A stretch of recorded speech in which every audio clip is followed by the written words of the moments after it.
Best na ayuda na lang ibigay natin na wala namang datos kung na ito'y naibibigay sa about 25 to 27 million Filipinos.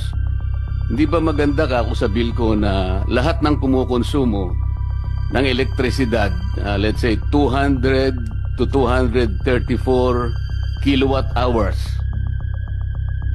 ilibre na po natin yun.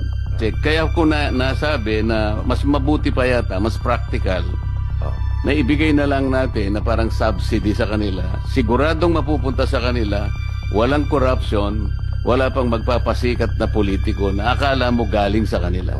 Ang alam ko rin, doon sa Lifeline subsidy, meron tayong pagka below 100 kilowatt hours ang gamit mo. Hindi po, meron, 20 kilowatt hours lang ang nasa Lifeline po. Ulitin ko Hindi lang. po 120. Yeah, ulitin ko lang.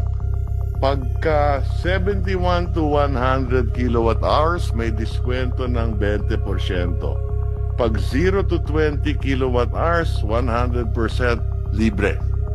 Pagka 21 to 50, 50%. Pagka 51 to 70 kilowatt hours, 35%.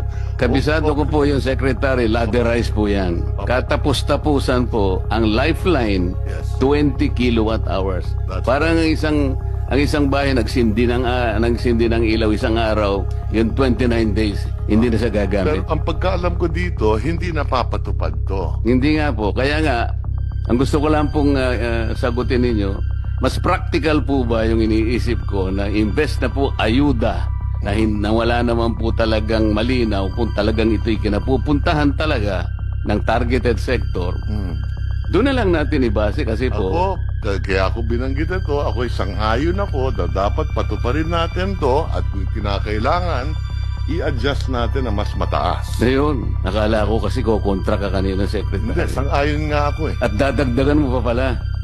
Ayan. At kasi rine-review na rin namin to ngayon. Dahil Salamat po. na hindi napapatupad. Salamat po. Opo.